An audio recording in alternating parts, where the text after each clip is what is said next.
کہ اس سے میرے دوستوں نے بہت ہی اچھی طرح خداوند کے وہ الفاظ اس نے سلیپ پر کہے جو ہے وہ بڑی صفائی کے ساتھ اور پر معنی طور سے بیان کیے.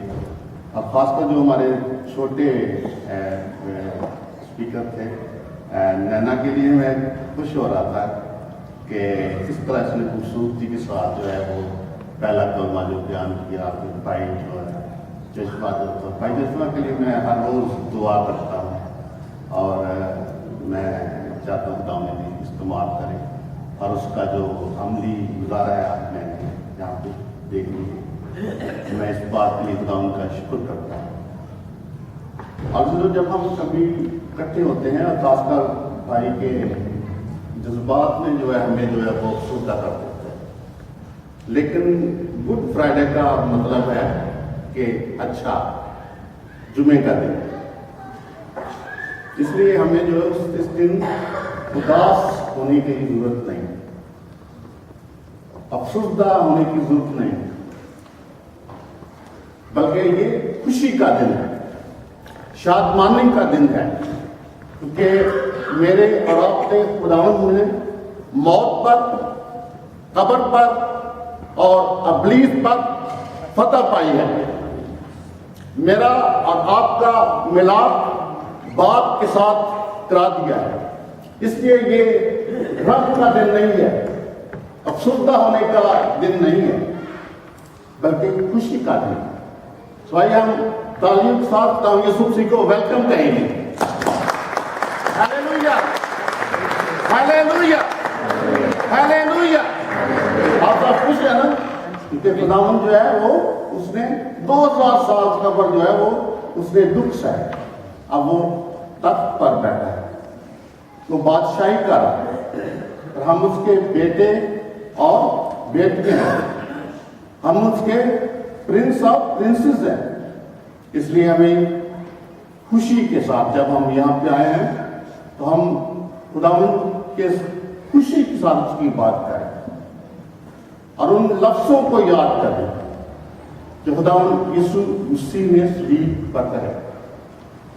کیونکہ اس کے جو 7 کلمات ہیں محض 7 کلمے نہیں ہیں, بلکہ یہ 7 ڈاکٹرین ہیں. ان کے اندر ایک تعلیم پائی جاتی ہے,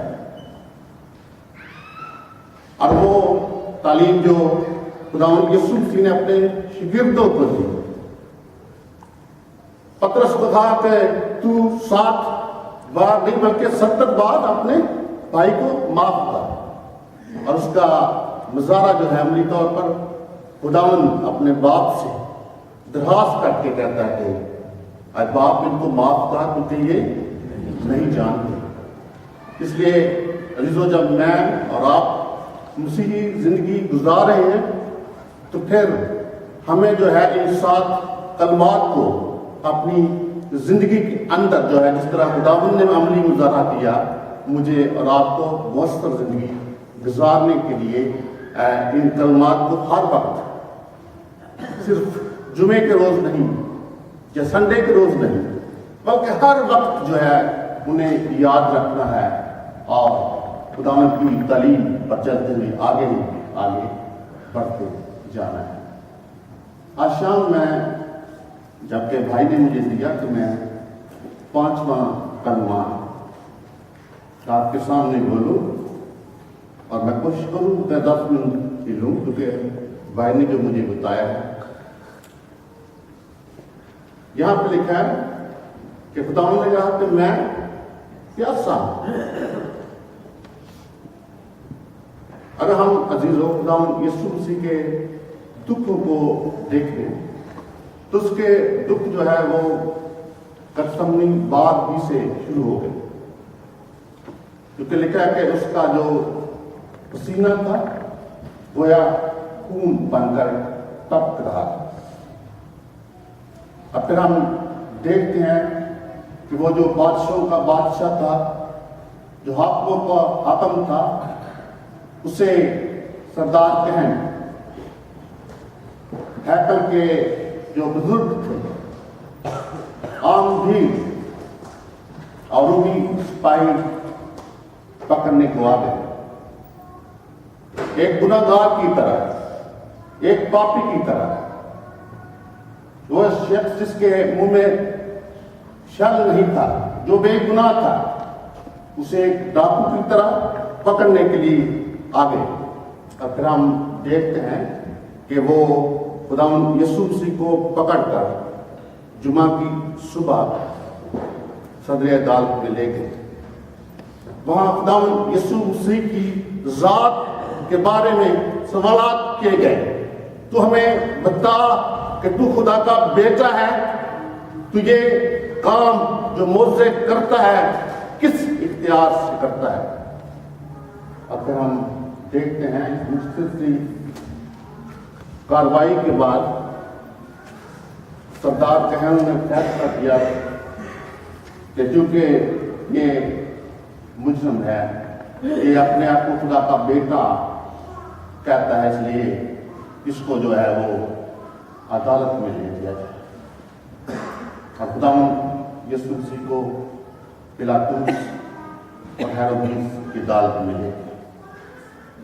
और वहां पे हम देखते हैं कि पिलातुस ने जब खुदावंद इन्वेस्टिगेशन की और उसने जाना कि ये शख्स बेगुनाह है, और उन्होंने रूमी जो 50 और 30 थे उनसे कहा कि मैंने इस शख्स के खिलाफ कोई ऐसा काम नहीं देखा, कोई ऐसी बात नहीं देखी कि मैं इसे मसलूब करूं। मगर वो चला करता है उसे मसलूब दे, उसे मसलूब कर। और फिर हम देखते हैं कि जब उसने देखा कि हेरोदेस उस शख्स में जहां खुदावंद यीशु मसीह रहते थे गलील में, वो वहां पे मौजूद है, इसलिए उसने कहा कि ये मुकदमा जो है आप हेरोदेस बादशाह के पास ले जाओ। और वहां पे हम देखते हैं कि हेरोदेस कि वो शख्स था जिसे जाने बगैर, खुदावंद की इन्वेस्टिगेशन किए बगैर उसके कोड़े लगाए, उसका मजाक उड़ाया, अपना चोगा उसको पहना कर कहा कि क्या तू यहूदियों का बादशाह है। आप इस बात से अंदाजा लगा सकते हैं कि खुदावंद किस कदर दुखी हुआ होगा, किस कदर गमज़दा हुआ। वो जो खुदावंद था, वो जो बादशाहों का बादशाह था, वो जो हाकिमों का हाकिम था, उसके कोड़े लगाए गए। अब फिर हम देखते हैं कि 9 बजे के करीब रूमी सिपाहियों ने उसके हाथों पर कील लगाकर स्लीव पर लटका दिया, उसके सर पर कांटों का ताज पहना, उसके बदन में से खून बह रहा है। और जब खुदावंद इस हालत में से गुजर रहे हैं तो इंसान होते हुए उसके जिस्म में पानी की कमी महसूस हुई, क्योंकि जैसा कि कलाम फरमाता है खुदावंद यीशु मसीह ना सिर्फ खुदा है बल्कि वो मुकम्मल इंसान है। उसके जिस्म में पानी की कमी महसूस हुई और उसने कहा कि मैं प्यासा हूं। अज़ीज़ों, कलाम अगर हम तिलावत करें तो वहां पे 2 दफा जो है खुदावंद यीशु मसीह को जो है वो पानी दिया। पहली उस तरह जब खुदावंद के हाथों और पांव पर कील लगे तो रूमी सिपाहियों ने जो है वो पत मिली हुई जो मैल थी वो खुदावंद को दी ताकि वो अपनी प्यास बुझा सके। लेकिन खुदावंद के कलाम में लिखा है कि खुदावंद ने उसे पीने से इनकार कर दिया,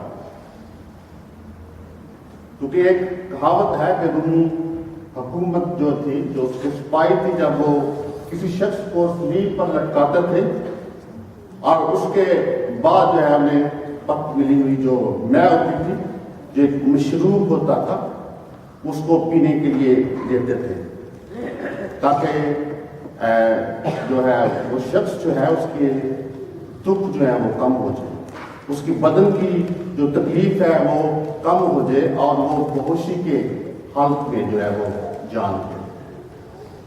لیکن عزیزوں، میرا اور آپ کا خداوند جو ہے وہ بنی نوع انسان کے لیے قربان ہو رہا تھا، نجات کا کام کر رہا تھا، اس لیے وہ بڑی ہوش کے ساتھ، بڑی حکمت کے ساتھ اس کام کو پایا دہانی تک پہنچا رہا تھا، اس لیے اس نے اسے پینے سے انکار کیا۔ اب پھر دوسری، اس وقت جبکہ خداوند صلیب پر ہے، اس کے سر پر کانٹوں کا تاج ہے، خون بہہ رہا ہے، اس کے جسم کے اندر پانی کی کمی ہے، اس وقت خداوند یسوع مسیح نے خود کہا میں پیاسا ہوں، اور یہ وہ الفاظ ہیں جو پیشن گوئی کو پیش کرتے ہیں کہ خداوند یسوع مسیح کی پیدائش سے لے کر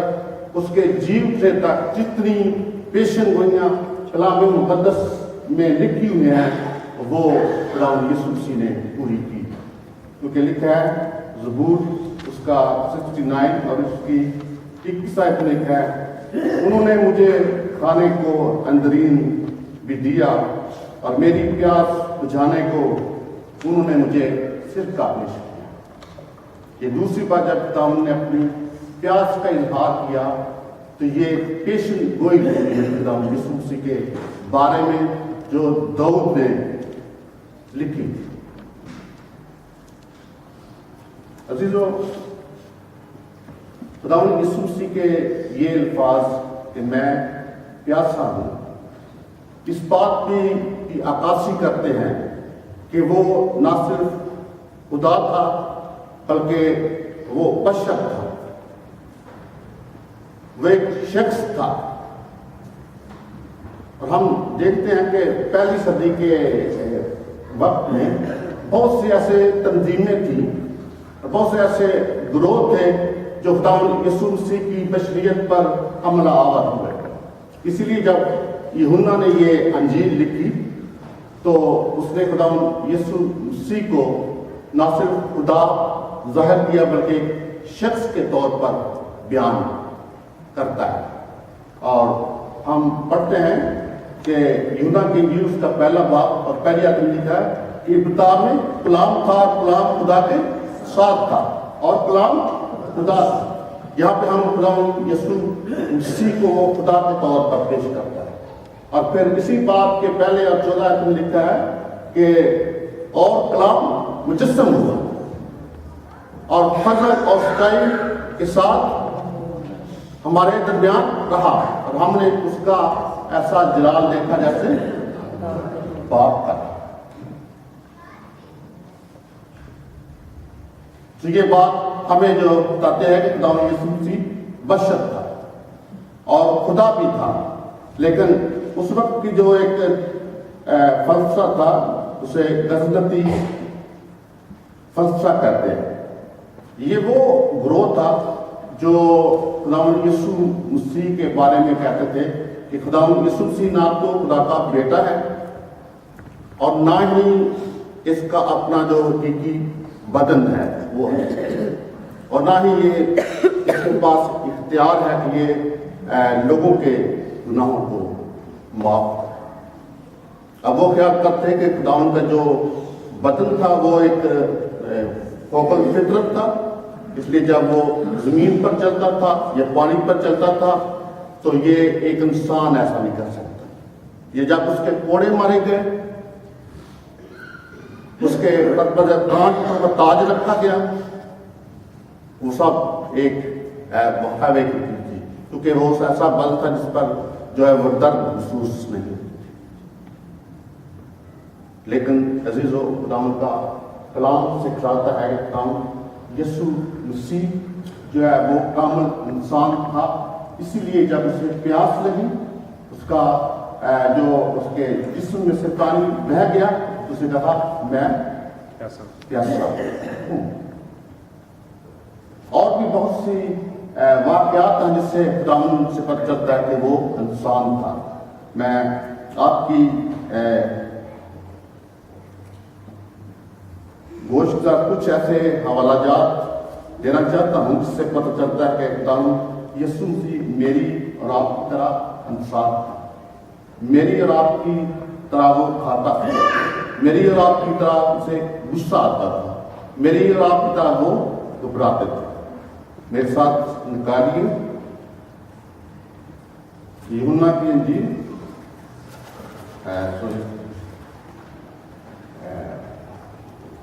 मत्ती 4:2। यहाँ पे लिखा है जब खुदावन यीशु मसीह ने 40 दिन का रोजा रखा और 40 दिन और 40 रात फाका करके अब उसे भूख लगी। जब खुदावन ने 40 दिन का रोजा रखा फिर उसको भूख लगी। फिर हम देखते हैं कि लूका 2 बाब उसकी 52 आयत में लिखा है कि जिस तरह इंसान जो है कद्दोकामत में बढ़ता है, हिकमत में बढ़ता है, मेरा आपका खुदावन भी उसी तरह बढ़ा है। लिखा है और यीशु हिकमत और कद्दोकामत और खुदा की और इंसान की मकबूलियत में तरक्की करता गया। जैसे हम बढ़ते हैं, छोटे होते हैं, बड़े होते हैं, पहले हम जो है दुआएं पानी सीखते हैं, उसके बाद फिर हम जब हमें हिकमत आती है, हम बपतिस्मा लेते हैं, हम जो है कन्फर्मेशन हमारी होती है? इस तरह खुदावन यीशु मसीह भी जो बढ़ा। और फिर हम देखते हैं कि लूका 11:33 में क्या है, वो गमगीन हुआ और घबराया। जब खुदावन यीशु मसीह जो है वो लाजर की कब्र पर गया, उसने देखा कि यहूदी रो रहे हैं, उसकी बहनें रो रही हैं और वहां पे खुदावन की आंसू बह निकले और उसने घबरा कर कहा कि तुमने उसे कहाँ रखा। आखिरी पॉइंट जो मैं क्लियर करना चाहता हूँ, खुदावन यीशु मसीह मेरी और आपकी खातर इसलिए इंसान बने, इसलिए उसने जिस्मानी जामा ओढ़ा ताकि कुर्बान होकर वो मेरे और आपके गुनाहों को माफ करे। कि खुदावन यीशु मसीह जब मुकद्दसा मरियम के बदन से पैदा हुआ तो फिर यीशु से कहा कि तू उसका नाम क्या रखना, यीशु रखना, क्योंकि वही अपने लोगों को उनके गुनाहों से निजात देगा। फिर पौलुस रसूल बड़ी सफाई के साथ कहता है कि ये बात सच और हरता से कबूल करने के लायक है। खुदावन यीशु मसीह गुनाहगारों को निजात देने के लिए आया और सबसे बड़ा गुनाहगार मैं। अजीजों, खुदावन यीशु मसीह मेरे और आपकी खातिर वो बशर बना, मेरी और आपकी खातिर उसने जिस्म इख्तियार किया ताकि हम गुनाहों से छूट कर जिंदगी में आ जाए। क्योंकि उसने खुद कहा कि मैं इसलिए आया कि तुम जिंदगी पाओ और कष्ट से जिंदगी पाओ। आज शाम जब हम खुदावन के इन अल्फाज को याद कर रहे हैं, मैं आपसे दरख्वास्त करता हूँ कि अभी तक हमने खुदावन को कबूल नहीं किया, अभी तक उसके नाम का बपतिस्मा नहीं दिया, अभी तक से शख्सी तौर पर अपना निजात खुदा कबूल नहीं किया, तो आज शाम खुदावन जो है वो फिर कहता है कि मैं प्यासा हूं, मैं तेरे प्यार का प्यासा हूं, मैं बेटी तेरे साथ रफाकत रखना चाहता हूं, मैं बेटे तेरे साथ मुलाकात करना चाहता हूं, मैं चाहता हूं कि तुझे रूह कुदस का बपतिस्मा मिले, मैं चाहता हूं तू निजात पाए, मैं चाहता हूं तू अंजीर उठाकर मेरी खिदमत करे और मैं चाहता हूं कि तू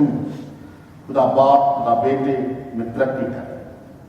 तो अज़ीज़ों, खुदा की ये अल्फाज मैं प्यासा हूँ, ये मैं यहाँ तक हमने नहीं छोड़े, बल्कि उसकी प्यास बुझाने के लिए उसे शख्सी निजात ना कबूल करना है, उसकी पैरवी में बढ़ते चले जाना है। खुदा आप सबको बड़ी